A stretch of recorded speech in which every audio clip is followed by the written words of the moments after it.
Bonjour, je suis Anne-Julie de Sage Hypnotrance. Bienvenue dans notre nouvelle vidéo d'Hypnotrance Investigation, votre porte vers la découverte de soi et des mondes invisibles. Pour suivre toute notre actualité et nos prochaines investigations, pensez à vous abonner à notre chaîne YouTube en cliquant sur la cloche. Sachez que toutes nos investigations sont conçues spécialement pour votre bien-être et votre compréhension personnelle. Et pour vous aider à aller encore plus loin dans cette quête personnelle, nous vous invitons à télécharger gratuitement un PDF en lien ci-dessous.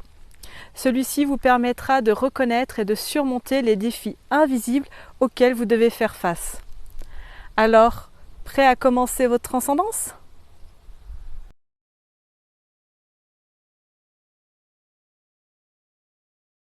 Compte maintenant de 1 à 3. À mon 3, tu vas te connecter sur les pervers narcissiques. 1, 2 et 3. OK.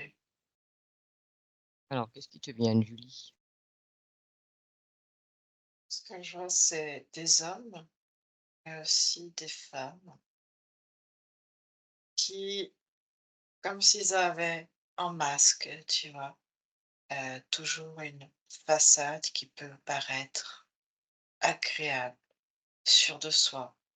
Certains même un côté un peu, charismatique et ça, c'est ce qu'ils portent en façade.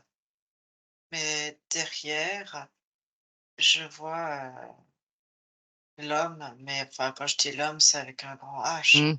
Oui. C'est hommes et femmes avec une souffrance, à l'intérieur. Il y a quelque chose de douloureux qu'ils veulent cacher et ce que je vois, c'est des douleurs en lien avec, l'amour-propre, l'amour de soi, heu, l'estime de soi et c'est quelque chose, heu, qui est tellement, douloureux pour eux. Ils n'en veulent pas à l'intérieur, en fait. C'est comme s'il y avait tout le temps, un un dilemme, il y avait tout le temps, un combat permanent entre ce qu'ils ont envie d'afficher et ce qu'ils ressentent à l'intérieur d'eux et cette souffrance de ne pas être, à la hauteur, d'avoir été, je vois, c'est des souffrances qui sont liées à l'enfance, dans leur construction, psychique et émotionnelle et ça, ils en veulent tellement pas, ils veulent être sûrs de donner une bonne image que ça, c'est douloureux et ils rejettent ça. C'est comme s'ils prenaient toute leur souffrance et qu'ils le jettent sur quelqu'un d'autre et ce que je vois, le quelqu'un d'autre, l'autre n'existe pas en tant qu'individu. Mmh. L'autre est comme un objet sur lequel on va déposer toute cette souffrance, donc c'est l'autre qui va souffrir. L'autre devient en fait cette victime intérieure qui est, on va dire, extériorisée et sur qui on dépose. Donc du coup, l'autre, cet objet, ça devient un objet, de dépôt, d'extériorisation. Et comme c'est quelque chose, cet, état qu'ils détestent, hein, qui est douloureux à Mmh. l'intérieur d'eux, et ben, ils ont pas envie de le voir, ils ont pas envie de, j'ai cette, comme si tu vois, c'était une part d'eux qui déteste, ils ne voient plus l'identité, en fait, de l'autre. Mmh. Ils voient cette part d'eux qu'ils ont extériorisée et qu'ils ont envie de détruire intentionnellement ou s'ils n'arrivent pas à le détruire, de le manipuler pour que ça soit cette partie-là qui est méchante, qui est fautive du coup. Et Alors eux sont des victimes. est-ce que ça leur apporte qu'est-ce que ça déclenche chez eux quand ils arrivent à dévider sur l'autre, comme tu dis, à le manipuler? Est-ce que ça quelque part, ça les apaise d'un certain côté ou pas? Oui, c'est comme si, tu sais, les personnes qui s'automutilent pour Oui. se faire du bien, et ben, eux, c'est comme s'ils automutilaient cette extériorisation qu'ils détestent.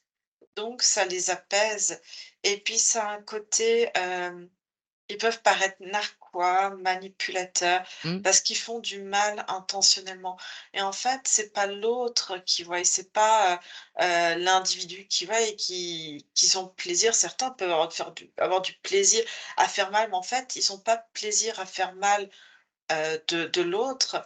Ils ont plaisir à faire du mal et à À contrôler la cette part d'eux-mêmes qu'ils ont extériorisée et qui est identifiée dans cette chose qui est devenue l'autre, en fait, ouais, c'est comme s'il y avait un effet miroir et et qui peuvent se défouler dessus. ouais, Enfin, c'est extrapolé, mais c'est à peu près ça d'accord. et ce que je vois, c'est des personnes, hem, il faut jamais qu'elles perdent, la face. Faut toujours, en fait, Dans le contrôle, dans le permanent? contrôle, exactement et c'est ce qui fait que, hem, ils vont souvent déformer, hem, pour eux, c'est pas déformer la réalité, ils déforment, pour que ça colle plus à une certaine vérité. Je sais pas si tu comprends, c'est assez subtil. Je vois qu'ils déforment et c'est ça que tu appelles, en fait, de la manipulation, mais Oui, ils arrivent à faire que l'autre en devienne à culpabiliser. pas que ça, en fait. C'est pas que sur, que le fait, que l'autre soit le bourreau, en fait, hein. Ils se Mmh, positionnent tout de suite en victime parce que c'est pas de leur faute. C'est oui, cette chose qui émane d'eux, qui est méchante et qui leur font du mal et ça leur faisait du mal à l'intérieur. Donc pourquoi en serait-il différemment à l'extérieur d'eux, tu vois? mmh, Mais par contre, ils ont cette facilité à manipuler la vérité, en fait, dans tout. d'accord. Des choses qui peuvent paraître anodines et ben, pour qu'ils soient, Ils vont amplifier. ils vont amplifier pour garder ce côté, de confiance en eux, de surestime Mmh, du moi, de l'ego, en fait, ils l'amplifient. Il y a quelque chose de déconnecté, du coup. Hem, cette part émotionnelle qui était difficile. Finalement, les émotions chez eux, c'est quelque chose de difficile à gérer. Donc c'est comme si les émotions, elles étaient refoulées et tout ce qui refoule et qui est trop difficile, ils le transposent sur une tierce personne qui devient un objet de référence de l'émotion difficile à gérer. d'accord. Et ça, ils le font, j'ai l'impression, dans n'importe quel domaine. On le voit énormément dans le côté, couple, Oui, familial, mais ils le font, aussi, dans le av travail, oui, oui, oui, ils le font et ils ont ce besoin de se sentir, valorisés, c'est ça. estimés par les autres.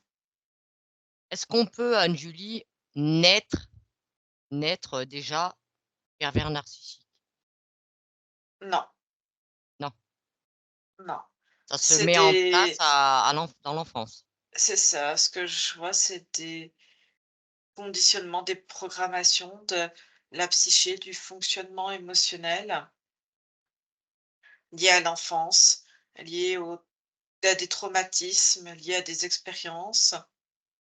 Hem, ce que je vois, c'est des parents qui auront tendance à dévaloriser le côté émotionnel, hem, qui peuvent être violents, qui vont essayer de déstructurer l'identité Ouais. Parce et qu'on ça arrive peut, à voir des fois on voit des fois, Anne-Julie, excuse-moi, On voit chez des enfants petits déjà, mais tu vois déjà le futur pervers, quoi. Enfin, il est là, quoi, petit. Oui. Mais ça veut pas dire qu'il est né avec ces traits-là. C'est vraiment, je vois, tu vois, un petit garçon qui doit avoir 4 ans et ça se voit dans son regard, en fait. Il y Surtout a que les quelque gosses, il y a pas de filtre, donc ils sont encore plus, comment? penchant Ouais, c'est, et ils manipulent et il y a quelque chose de l'ordre, eux, ils vont dire qu'ils accommodent la vérité. Toi, tu vas plutôt voir le fait de mentir, d'être dans le mensonge, la manipulation. Eux, ils accommodent la vérité pour que ça colle avec ce qu'ils font, en fait, avec qui ils sont et je vois des enfants, alors il y a des choses qui sont différentes, hein. Il y a des enfants qui sont mal éduqués oui. et ça veut pas dire pour autant, tu vois, qu'ils sont dans la manipulation, qu'ils sont dans la confrontation. Mmh, Ça veut pas dire qu'ils deviendront des pervers narcissiques. oui. Tu vois ce que je veux dire? Il y a l'éducation de nos jours qui fait que, il y a moins de cadres.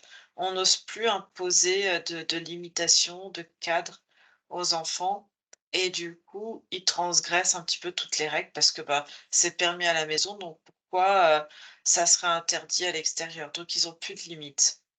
D'accord. Est-ce que ça donne de la recrudescence à ce genre de pathologie? Ça peut. D'accord. C'est-à-dire que tous les enfants qui n'ont pas de cadre ne deviennent pas des pervers narcissiques, il y en a dedans. Oui, il y en a Voilà. dedans. Mais je vois surtout Est-ce que ouais, le un nou manque, ouais, est-ce que le nouveau mode d'éducation imposé depuis des années, parce que c'est moi j'appelle ça imposé par la société, heu, est-ce que ça a tendance à accentuer, ce genre de pathologie, quoi? Est-ce qu'on a plus de cas maintenant qu'avant? alors, ce que je vois du pervers narcissique ou de la perverse Mmh, narcissique, hein, des 2, c'est des alors ce que j'ai, c'est comme une pathologie, comportementale, une pathologie, sociétale et ça, pour ce que j'en vois, ça existe depuis très longtemps. Par contre, ça a été, comment dire? Mis en mots, posé un diagnostic mmh, dessus, ça doit faire une quarantaine d'années, donc fin des années 80, quelque chose comme ça. Je vois quelque chose de très récent, ouais, posé comme diagnostic. d'accord. Est-ce qu'ils ont un point faible? Serait on va dire qu'on peut dans tous les c quels que soient les cas de figure, est-ce qu'ils peuvent avoir un point faible en commun? Oui, leur, si tu arrives à leur faire perdre, pied et à les, comment dire? Alors quand tu es alors il f comment dire? Quand tu es en face à face tout seul, le faire perdre pied devant toi, il va éclater, ça va éclater en colère, faire perdre pied sur leur, identité, sur leur, Mmh, ego, sur leur confiance en eux, sur leur amour de soi. Oui, tu peux venir, les faire tomber. Les faire tomber sur les émotions, ils en sont coupés, en fait, ils ont mis de côté. oui, Mais par contre, tout est reporté sur qu'est-ce qu'on pense d'eux? Mais si tu les fais «tomber» entre guillemets, hein, si tu les mmh, déstabilises en tête-à-tête, ça va pas avoir d'impact parce que personne ne va être, témoin, témoin. oui, Voilà. Donc quand il y a des témoins. Par contre, ce que je vois, c'est que c'est comme s'ils avaient un flair à radar pour repérer les personnes qui pourraient être, chez qui on pourrait transposer, hem chez qui ils pourraient transposer leur mal-être, et je vois des personnes, celles qui vont être plus facilement, on va dire, victimes de ces pervers ou perverses mmh, narcissiques, ce vont être des personnes, qui vont avoir des problématiques avec, émotionnelles, une instabilité émotionnelle ou de gestion des émotions et surtout des personnes, qui vont, se sentir en mal d'amour de soi-même et il va faire en fait de leur il va prendre j'ai ça qui me vient, mais l'amour de soi-même en otage, en fait, puisque c'est leur problème chez eux. Donc du coup, D'accord. ils vont chercher l'amour que se porte la personne avec elle-même, qui peut être fragilisée, qui peut se traduire sur une mésestime de soi-même, Mmh. un manque de confiance, un manque de respect aussi de soi-même, de poser des limites à l'autre. Et ben ça peut attirer des pervers narcissiques parce que justement leur problématique vient sur l'ego et l'amour de soi même et donc du coup, ils vont prendre, ouais, c'est vraiment ça, prendre en otage l'amour, de soi chez l'autre qui est défaillant D'accord. et souvent, il va isoler cette personne. Au départ, il en paraît rien parce qu'il va pour pouvoir atteindre, et prendre en otage l'amour de l'autre, Mmh.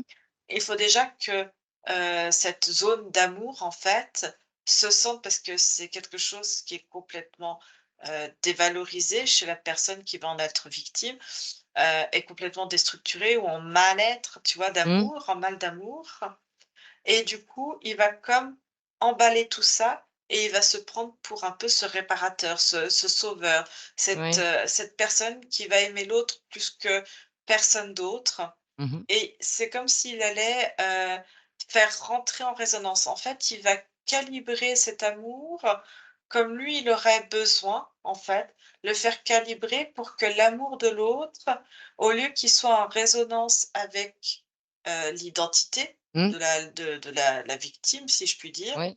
il va le faire entrer et valoriser, en fait, et l'extrapoler pour qu'il vienne entrer dans sa fréquence à lui ou à elle, hein D'accord. de pervers et une fois qu'il aura mis ça, donc l'autre, c'est une période un peu de lune de miel où c'est idéal, tu vois? Ah bah, ils t'en mettent, je suis d'accord avec ça, hein, Julie, ils t'en mettent plein la vue. Enfin, moi, j'ai connu cette, relation, enfin, je pense avoir, aff j'ai eu affaire à un pervers narcissique. Ma dernière longue relation qui s'est terminée en 2018, j'étais vraiment dans ce qu'est-ce qui d'ailleurs chez moi à cette période, Anne-Julie, faisait que j'ai attiré ce genre de personnes? C'est quoi ma qu'est-ce qui a été en résonance pour attirer ce genre de C'est personnes? l'amour. C'est à chaque fois, ils viennent sur l'amour. Ils prennent, l'amour en otage, c'est être j'ai l'impression, c'est être aimé comme, personne d'autre n'a été capable de t'aimer, même tes propres parents. Mmh. Ils sont capables de voir tu vois, tu as des personnes, qui peuvent avoir un mal-être par rapport à l'image de soi-même, un manque de confiance, un manque d'amour de soi, mais par contre, ne vont pas attirer ce genre de personnes, peuvent attirer d'autres Mmh. comportements, d'autres choses parce qu'on on résonne avec nos blessures et notre état émotionnel. Mais par contre, elles ont une référence de ce qu'est l'amour assez forte. Hem, je vois, moi, j'ai pu, à un moment donné, presque attirer ce genre de je vois un homme, tu vois? Ça fait Mmh. aussi écho à un ex qui était devenu violent et si tu veux, j'ai pu couper. J'ai pu couper parce que j'ai cette référence d'amour inconditionnel par rapport à ma maman. C'est-à-dire que j'ai connu cette je sais ce que c'est que l'amour, tu vois? Oui. Quelque chose de très fort, donc j'ai une référence, quelqu'un qui n'a pas été, heu, aimé, ça veut pas dire démonstrativement par ses Mmh. parents, et ben, du coup, il te manque un Il y a pas de référence. référentiel. Oui. Exactement et c'est là où je vois la différence, tu vois? Toi, tu Par avais une rapport à toi. référence, moi, j'en Je avais pas. exactement et ce qui a été le déclic, c'est quand l'entourage aussi est présent. C'est-à-dire qu'ils vont aimer avoir des personnes où l'entourage familial est à distance géographiquement ou Mmh. distance dans le lien. Oui, Et si tu veux, moi j'ai eu à un moment donné cette distance géographique, mais il y avait quand même ce lien très présent, auquel lui n'a pas pu faire face et qui était un barrage et qui était oui, même un reproche pour lui, tu vois? Cet amour-là et ce qui a été le déclic, ça a été, 2 fois de me donner un coup, tu vois, dans le bras où j'ai eu un hématome et de me lancer un téléphone portable en pleine figure, en m'accusant d'avoir été responsable, d'avoir été inquiète de ne pas savoir où il était, en oui. fait et ce qui a été le déclic, c'est cette phrase de ma maman et qui m'a dit un jour: «Tu sais, tu es quelqu'un de précieux pour moi. Mmh. Réfléchis bien si tu l'es pour, tous ceux qui t'entourent» Ouais. et une semaine après, je prenais mes clics et mes claques et je partais, tu vois? Donc le fait d'avoir cette référence, je pense, c'est ce qui m'a sauvée Ouais, que et le moi, fait que je me suis sauvée. on va dire que c'était plutôt il a même réussi cette personne a réussi à, on va dire, à m'éloigner du peu de lien que j'avais, c'est-à-dire de mes 2 filles. J'ai déménagé Oui, et même un jour parce que je me suis rendu compte après une fois que j'étais déménagée, un jour je lui ai dit, j'ai dit: «Tu sais, tu as changé depuis que je suis là» mmh, et il m'a répondu: «Mais maintenant de toute façon tu m'appartiens». mmh. Parce que pour eux, ils le leur la ils prennent en otage l'amour et du coup, ça leur appartient et en fait, tu n'es plus un pour eux, ils ne te voient pas avec un regard d'être humain, mais comme un objet, dépositaire de toutes leurs souffrances et qu'ils maintiennent grâce à cet amour qu'ils ont pris en otage et du coup, tout ça, tu n'es plus un être humain, tu es un objet d'appartenance. Parce que si tu veux, ils savent concrètement que tu ne peux pas, heu, avoir un humain. Tu ne peux pas obtenir un humain. Par Mmh. contre, tu as des objets et quand il dit: «Tu m'appartiens», c'est pas «tu m'appartiens», en fait, il ne te regarde plus comme une femme, il te regarde comme un objet Sa chose, d'appartenance. sa chose, Oui, sa chose à manipuler et exactement. sauf que toi tu es parti assez tôt et moi ça a duré Oui. 3 ans, Julie. C'est comme ça que j'ai touché le fond. Mmh. D'accord. Et si tu observes maintenant, on va dire, le pervers narcissique d'un point de vue énergétique. Je vois, c'est ce cet ego, ce moi, hein, qui Mmh. est tombé en désestime, qui est tombé en manque d'amour et qui est reconstruit par à travers le regard de l'autre et c'est comme s'il avait, quelque chose qu'il fallait que ça soit charismatique ou en tout cas bien vu. Ils ont toujours un plan, c'est pour ça qu'on le voit de temps en temps au niveau professionnel, mais ça se voit moins parce que ils ont un domaine en fait, si tu veux, l'autre quand il se décharge sur l'autre et qu'il devient un objet, Mmh. hem, il va jouer les 2 rôles du méchant, du gentil, mais il sera toujours celui qui sauve et ça sera jamais de sa responsabilité. C'est toujours la faute de De l'autre. l'autre. Mmh. Mais ça lui assure pas un public. Tu sais, je vois le pervers, narcissique comme quelqu'un qui a besoin de son piédestal. Donc il a besoin d'un autre domaine de sa vie où il est, galvanisé, Mmh. valorisé, ou en tout cas où il est bien vu. S'il n'a pas un poste important, où il est bien vu. Comme, la personne idéale, carrée, très droite, très, voilà.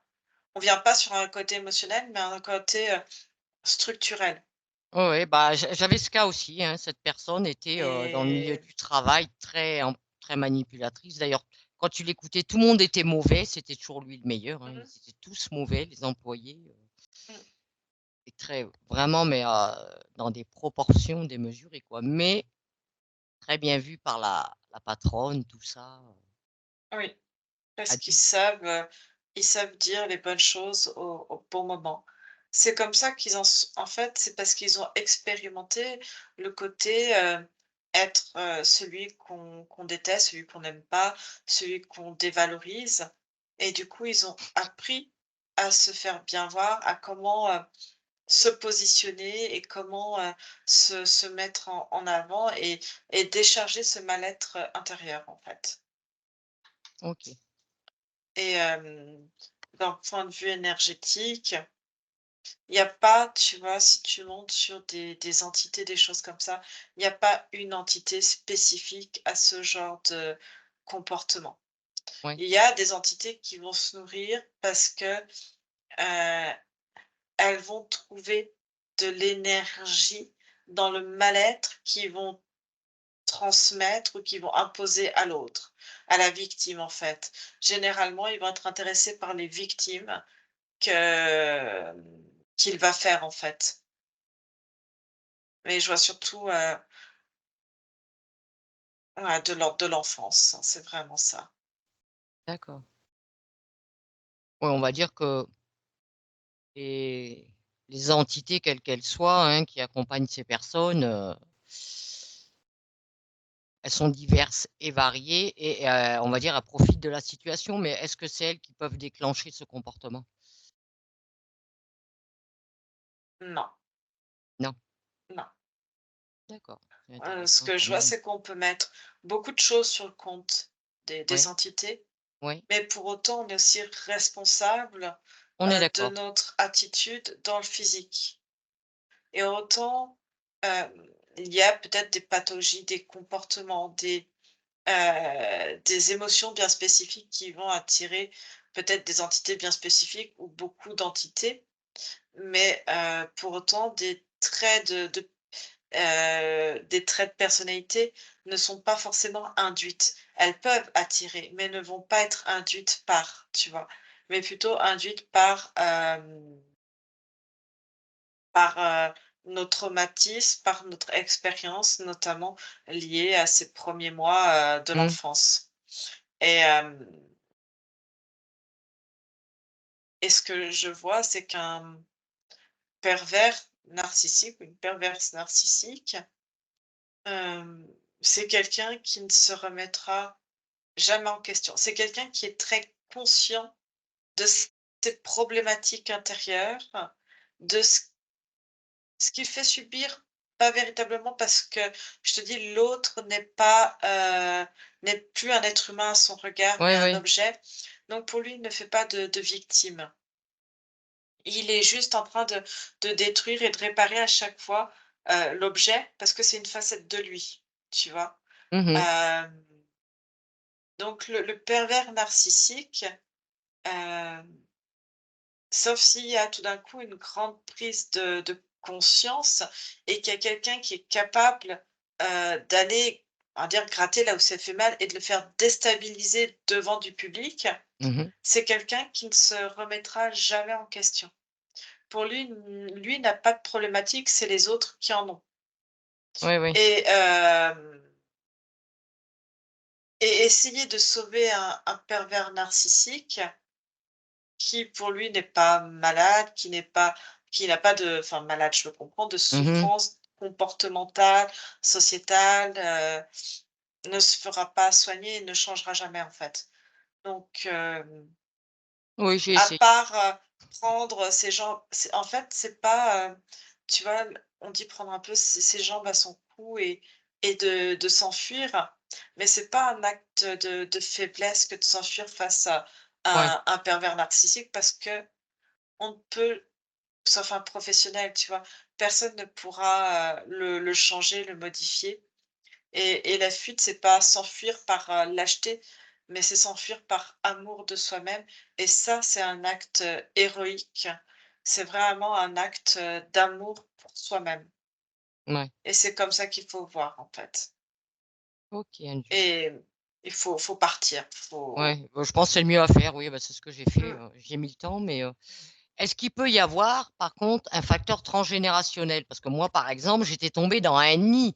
J'étais dans un nid. La mère l'était, le père l'était. mais J'étais, parce comme une que secte. comme ce que je te disais, c'est que le pervers narcissique, il n'est pas, c'est-à-dire qu'on on s'incarne pas avec ces Oui. traits-là. Par contre, c'est façonné par l'éducation, par, les traumatismes et par, au niveau de l'enfance et si, les parents sont ainsi, ils vont transmettre un mode d'éducation, un mode de structuration Ouais, comportementale et émotionnelle. C'est ça qu'ils transmettent, c'est-à-dire que ce n'est pas une question d'inscription dans l'ADN et ça peut s'inscrire au bout d'un moment dans l'ADN, mais c'est surtout ce que l'on a, ce que l'on transmet la d'un tran côté. ouais, la transmission Voilà, dans l'éducation. et exactement.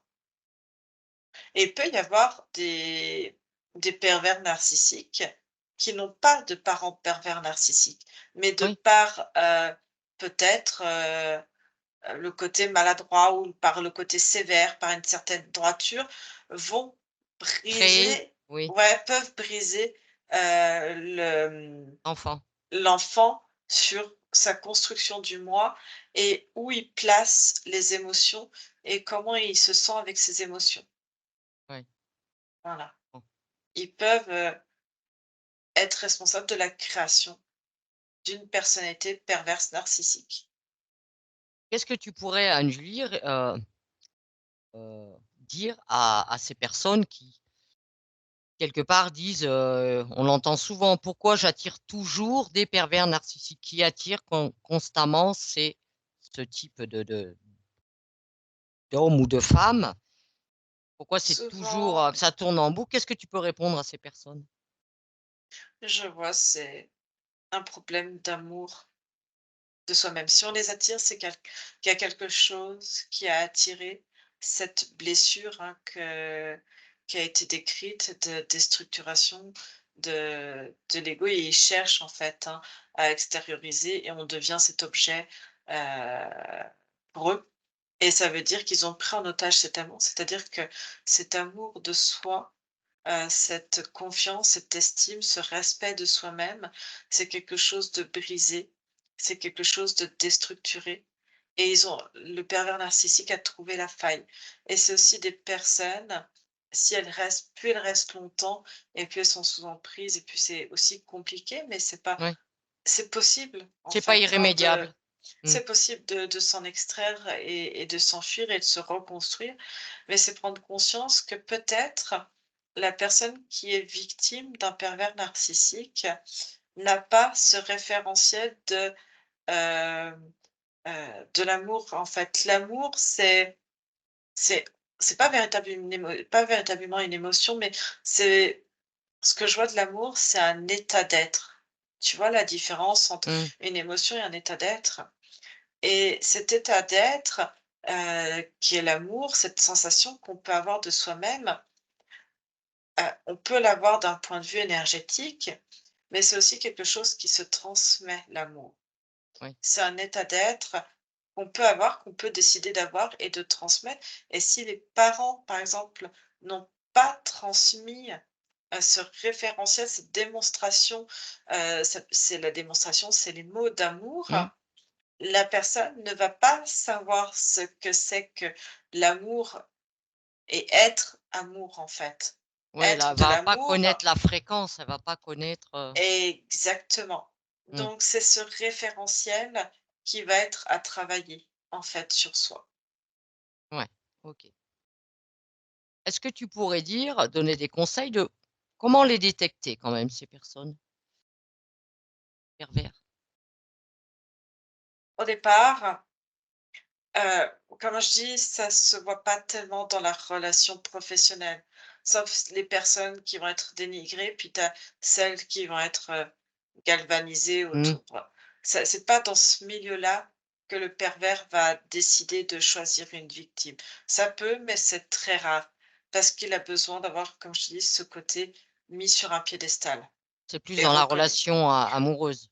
Ça va être plus dans la relation, familiale ou la Ouais. relation, sentimentale, Mmh même mh. amicale, à un moment donné. Parce qu'il y a des personnes qui vont dans une relation amicale qui vont être, sous l'emprise d'un pervers narcissique. C'est tout à fait possible Oui, oui, et j'en ai connu aussi dans mon environnement, on va dire, des gens qui dans la manipulent tout le famille monde. et cetera Mmh. et ce qui va être, au départ, c'est tout d'un coup être aimé comme jamais on a été aimé, en fait. Je vois vraiment ça. Il arrive à montrer cette facette au tout début, que la personne qui n'a plus du tout confiance en elle, et cetera. Alors Comme la attention, hein, il y personne a des idéale. voilà. Alors attention, ça ne veut pas dire que, toutes les personnes qui te font sentir aimé sont des pervers Oui, narcissiques. oui, oui, oui, on est d'accord. Là où est la différence, c'est que ça va durer peut-être 1 mois, 2 mois, 3 mois et c'est quelque chose qui, comme un énorme coup de foudre, comme un énorme, quelque chose d'extraordinaire et de complètement démesuré Oui. et puis après, il va y avoir, comme tu vois, comme si on lançait à la personne des petits pics, des petites Mmh. blessures, mais vraiment localisées. C'est-à-dire que tu peux être maladroit et blesser quelqu'un Oui, et tu vas t'excuser. Bon, le pervers narcissique va très bien savoir faire ça, mais il va vraiment aller piquer dans là où ça fait mal. dans Mmh. l'amour-propre, tu vois? Et ça va toujours être ce domaine-là et puis il va, hem, comment on appelle ça? Heu, travestir la réalité, en tout cas la personne va avoir en fait comme des mensonges ou des choses Oui. qui vont être dissonantes dans la véracité des propos que la personne va émettre. Mmh. Il y a quelque chose, elle va se dire: «Ouais, c'est bizarre, bon, pourquoi pas?» mais elle va pas être totalement convaincue. Il y a une part d'elle qui va être complètement convaincue, se dire: «OK», mais il y a un petit quelque chose de dérangeant, puis la personne va dire: «Non, mais c'est moi, c'est de ma faute». Et elle va petit à petit se dire: «C'est de ma faute, mais j'ai mal fait les choses, mais j'aurais pas dû être comme ça ou dire ça ou faire comme ça ou m'habiller de telle manière» ou et la personne au départ, va complètement se renfermer aussi sur elle-même. C'est-à-dire qu'elle va avoir peut-être quelques amis, quelques liens sociaux avec, sa famille ou peut-être même travailler. Ouais, mais le travail, c'est pas bien. Hop. Ou tu vois, là, ta copine ou ta Mmh. mère ou ton père ou ta sœur, c'est pas quelqu'un de bien, tu vois? Mmh. Et petit à petit, la seule Va personne t'isoler. référente, c'est ça. Et sa référence, ça va pas être elle-même, ça va être l'autre. Oui. Et Après, comme et on c'est dit, ça. malheureusement, Anne-Julie, comme on dit souvent, hein, l'expression est réelle, l'amour rend aveugle, hein. Tu te remets constamment en question, mais Et l'amour n'est pas censé rendre aveugle, hein. je sais. Mmh. Et et si tu veux, c'est quelque chose qui va être insidieux, qui va s'installer progressivement et il peut y avoir de la violence aussi. Il y a de la violence verbale, de Oh toute oui, façon. verbal. Ils sont surtout plus violents par les mots. Ils Mais te il y en a dis par les gestes aussi, hein. ouais, mais beaucoup quand même, ils savent où appuyer, ils savent, Mais parce qu'en fait, l'autre devient l'objet de ses souffrances, donc ils savent exactement où ils ont mal, donc ils savent exactement où appuyer. mmh Parce que l'autre est juste un miroir des douleurs qu'il a extériorisées. et ils sont dans une indifférence totale, hein. Moi, je l'ai vécu, je peux te le dire. L'indifférence, je crois que c'est le pire des trucs, hein. Mais parce que l'autre n'est pas un être humain, l'autre est un objet. Mmh. Un objet où il y a toutes les souffrances, qui peut briser, qui peut réparer, rebriser, re-réparer, Oui, il s'amuse, rebriser. un pantin. Pour lui, c'est pas un amusement. Pour lui, Ta chose. c'est une chose, mais en fait, il faut détacher ça de l'ordre de c'est un être humain. C'est-à-dire que, hem c'est comme toi, par exemple, si un jour t'es pas bien, tu as envie de te défouler, tu vas taper dans un punching ball Mmh. et tu vas pas te soucier si le punching ball, tu lui fais mal, pas mal, si tu l'as griffé, rayé, Ouais, si tu ouais. as mis un coup et cetera. Parce que c'est un objet de défouloir et sur lequel tu vas transposer toute ta colère, toute ta Mmh. tristesse, ta rancune et ton objectif quand tu vas taper, c'est pas taper pour faire exactement mal, ou alors tu vas faire mal parce que tu sais qu'à tel endroit, si tu casses cet endroit-là et ben, Oui. c'est casser quelque chose qui te gênait à l'intérieur et que tu as transposé là. Tu vois ce que je veux dire? Mmh. Donc, c'est comme si tu faisais une partie de mal sur toi-même, mais pour soulager, pour que ça soit détruit et que ça disparaisse.